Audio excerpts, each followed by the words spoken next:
Salut. Bien, bonsoir. Bonsoir tout le monde. Ça fait plaisir d'être là. Moi, je suis porte-parole à la condition féminine pour le Parti québécois. Naturellement, ce qui m'anime particulièrement, c'est la condition de vie des femmes. Je suis un pur produit d'Hochelaga Maisonneuve. Je suis une petite fille de la rue des Béthunes. Je suis née dans ce quartier-là. J'ai grandi, j'ai été à l'école dans ce quartier-là, puis j'en suis devenue la députée. Alors, je me sens bien chez nous, dans mon quartier. Mais je le vois changer, je l'ai vu évoluer. Je l'ai vu aussi se transformer. Mais ce qui m'anime auprès des femmes de Hochelaga Maisonneuve, et ce que je m'aperçois, c'est que les problématiques de chez nous, ou tout simplement la situation des femmes de Hochelaga Maisonneuve, ressemble énormément à des femmes d'un peu partout dans le monde. Moi, ce que je souhaite, c'est qu'on puisse aborder la violence vraiment sous toutes ses formes. Que ce soit la traite des personnes. Moi, j'ai une grande préoccupation sur la traite. Je trouve que c'est un phénomène qu'on découvre de plus en plus de jour en jour. La Ville de Montréal vient de se doter d'un plan d'action contre la traite. Donc, à partir du moment où on se donne un plan d'action, c'est qu'on reconnaît qu'il y a un problème. En général, on a toujours l'impression que la traite, là, c'est des Roumaines qui arrivent d'ailleurs. Non, non, ce sont des filles d'ici, là. Ce sont nos jeunes filles ici qui sont dans des réseaux et qui sont des esclaves. Parce que la traite, c'est de l'esclavage, là. Alors, tu es sous l'emprise de quelqu'un pour qui tu travailles.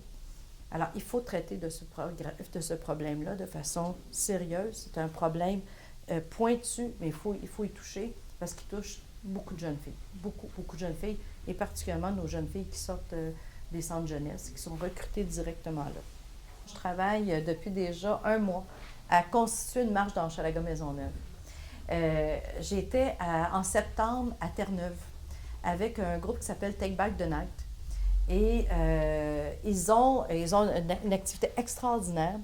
Alors, les femmes partent d'un peu partout du centre-ville de Saint-John, mais vraiment de chacune de chez elles. Et là, à tous les mois, ils font la marche.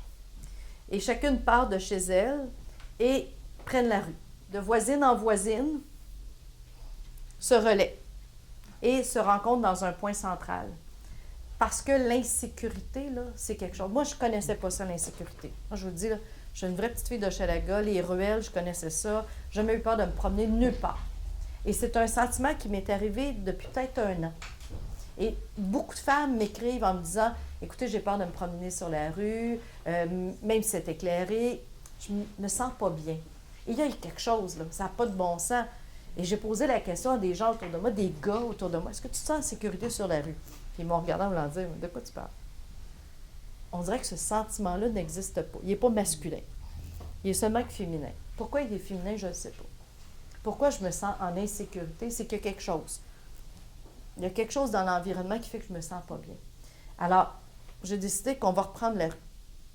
On va reprendre le contrôle de nos rues.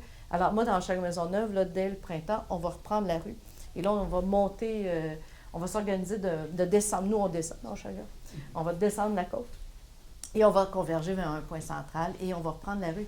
Parce qu'il faut se redonner ce sentiment de sécurité-là. C'est trop important. C'est trop important. Les femmes qui ont plus d'autonomie financière vont être moins victimes de violence et vont occuper des postes de pouvoir. Parce que l'autonomie financière, ça nous donne finalement de l'assurance, ça nous donne finalement une place en tant que telle. Quand on n'a pas notre autonomie financière, les femmes, il est là le danger. Si les femmes, on décide finalement que c'est ça notre but. Notre but, là, c'est d'être autonome financièrement. Eh bien, il y a des conséquences qui vont y arriver. Et ça, moi, je pense qu'il faut y arriver absolument. Alors, il faut le regarder dans un spectre plus large. Parce que moi, j'ai toujours dit que si on veut aider les femmes, il va falloir aider les hommes aussi. Il faut aider les hommes à mieux comprendre, à mieux avoir une démarche pour eux-mêmes. Et il faut que ça soit fait des 2 côtés. Sinon, on n'y arrivera pas.